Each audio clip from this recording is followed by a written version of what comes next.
আসসালামু আলাইকুম। আমরা প্যাটার্ন রিলেটেড কিছু ভিডিও দিব। এই প্যাটার্ন গুলো আমরা বানাবো সি প্রোগ্রামিং এর মাধ্যমে। তো আমরা এই কয়টা আস্তে, আস্তে মানে সবগুলো দিয়ে ট্রাই করব। তো এখন আমরা শুরু করতেছি আপাতত এটা দিয়ে। ঠিক আছে? তো আমরা এই প্যাটার্নটা প্রোগ্রামের মাধ্যমে কিভাবে বানাতে পারি আমরা এটা দেখব এখন।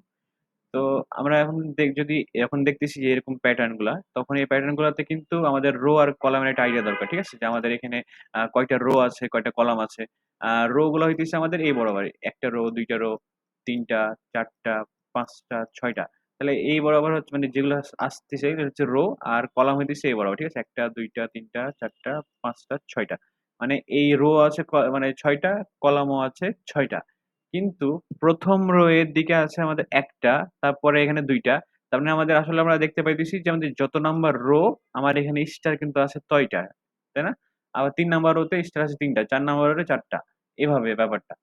তো আমরা এখন এটা এখন শুরু করি। ঠিক আছে? আমরা ধরেন যে আমাদের এখানে আমরা বুঝতেই পারতেছি যে আমাদের এখানে কি করা হয়েছে যে বারবার কিন্তু স্টেপ গুলো প্রিন্ট করা হয়েছে। আর যখন একই কাজ বারবার করা হয় তখন আমরা প্রোগ্রামিং এ এটা কি দিয়ে করি? আমরা লুপ দিয়ে করি, তাই না? তো আমাদের এখানে লুপ লাগবে এটা আমরা বুঝতে পারতেছি।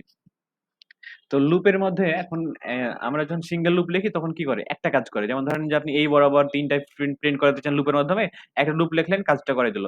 কিন্তু আপনার কি এটা কাজ করলেই শেষ? আপনাকে নেক্সট লাইনে আসার পরে তো আবার ৪ টা কাজ করতে হবে। ঠিক আছে? এই যে ৪ টা প্রিন্ট করাতে হবে। তো এইরকম যখন কাজ হইতেছে তখন আমাদের এটা কিন্তু নেস্টেড লুপ লাগবে। আর আমাদের যখন এই ধরনের প্রবলেম গুলাতে আমাদের নেস্টেড লুপের মধ্যে বাইরের যে লুপটা থাকে, আচ্ছা আমি একটু শুরু করি এখানে, হ্যাঁ? আমাদের i আর j নিলাম। আর ধরেন n এর ভ্যালুটা বলে রাখলাম যে 6 আপাতত। এখন আমি ফর লুপ চালাই দিয়েছি i equals to 0 তে শুরু করলাম, i less than 6, i plus plus এই। এরপরে আরেকটা লুপ দিব আমরা, ঠিক আছে? বলতেছি কেন যে আচ্ছা কিছুটা কন্ডিশন দিব আরকি। তো এই যে লুপটা থাকবে এখানে। তো আমাদের এই যে বাইরের যে লুপটা, এই লুপটা আসলে ডিফাইন করে যে আমাদের এখানে কয়টা রো হবে। তো আমাদের এখানে কয়টা রো আছে? দেখেন তো আমাদের এখানে কিন্তু ৬ টা রো আছে। তাই না? এই বরাবর ৬ টা রো। তাহলে আমাদের বাইরের লুপটাকে আমাদের ৬ বার ঘোরাতে হবে। তাহলে আমি এই ৬ টা লাইন পাবো। আমার এই বাইরের লুপটা মানে এই যে এই বাইরের যে লুপটা আছে ১ম লুপটা, এই লুপটা যদি ৬ বার ঘুরে তাহলে আমি এরকম ৬ টা লাইন জেনারেট করতে পারবো। আর প্রত্যেক লাইনে কি আউটপুট হবে এইটা আমরা ভিতরের যে ইটা আছে, এই যে ইনার লুপ লিখতেছি যেটা, এই লুপের মাধ্যমে কন্ট্রোল করব। তো এখন এই লাইনে একটা প্রিন্ট হইছে। তো এখন দেখেন আমাদের বাইরের লুপ কন্ট্রোল করতেছে কোন ইটা, মানে বাইরের যেই রো গুলা আছে আমাদের এই যে এই ১ টা ২ টা এভাবে রো গুলা। এগুলা কন্ট্রোল করতেছে কোন লুপটা? আমাদের এইটা। আর যে আমাদের একটা প্যাটার্ন পাইতেছি এখানে সেটা হইতেছে যে যখন আমাদের রো নাম্বার 1 তখন আমার আউটপুট হইতেছে 1। রো নাম্বার 2 তখন এইটা 2। তার মানে আমাদের এইখানে কয়টা স্টার প্রিন্ট হবে এটা কিন্তু ডিপেন্ড করতেছে। যে আমি কোন লাইনে কত নাম্বার লাইনে প্রিন্ট করে দিচ্ছি, তাই না? তো আমাদের এইখানে যখন আমি এটা এই যে এই লুপটা যে স্টার প্রিন্ট করাবে। তো কতবার করাবে এটা ডিপেন্ড করতেছে কার উপর? যে কত নম্বর লাইনে সে কাজ করতেছে। মানে এইটার উপরে। তাহলে আমরা এটা ডাইনামিক করার জন্য মানে ব্যাপারটা যাতে একেক লাইনে একেক রকম প্রিন্ট হইতেছে। এই যে একটা ডিপেন্ডেন্ট ব্যাপার-স্যাপার। তো এটা করার জন্য আমরা মানে এখানে বলে দিব যে j এর ভ্যালু যতক্ষণ i এর থেকে আরকি আ ছোট বা মানে ছোট বা সমান থাকবে ততক্ষণ তুমি কাজটা করবা আরকি। হ্যাঁ?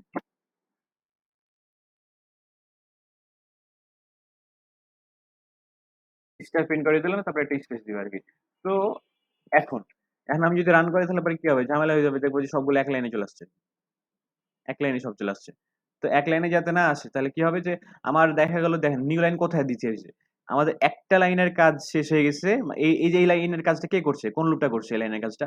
এই লাইনের কাজটা কিন্তু আমাদের এই যে ইনার লুপ যেটা ভিতরের লুপটা এই কাজটা করছে কিন্তু প্রিন্ট করাটা। তো এর প্রিন্ট করানো যখন শেষ হয়েছে তারপরে একটা নিউ লাইন হইছে যে কারণে নতুন লাইন থেকে আবার শুরু হয়েছে, তাই না? তাহলে আবার যখন এই প্রিন্ট করানোটা কে করতেছে? ওই লুপটাই করতেছে ইনার লুপটা। এর কাজ শেষ হচ্ছে প্রিন্ট করানো তারপরে নিউ লাইন দিতেছে। তো একইভাবে এইজন্য আমরা কি করব যে যখন আমার এই ইনার লুপের কাজটা শেষ হচ্ছে, আমরা তারপরে একটা নিউ লাইন দেব।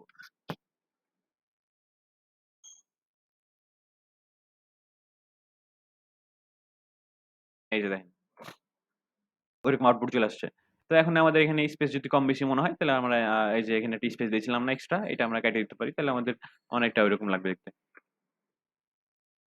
এই তো। তো আমরা যদি এখানে 6 এর জায়গায় তাহলে আমি n ইউজ করি, তাহলে ব্যাপারটা ডাইনামিক থাকবে এখানে।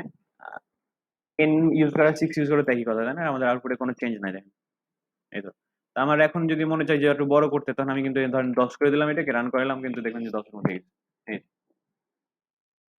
ঠিক আছে? তো এখানে শেষ করতেছি। আসসালামু আলাইকুম।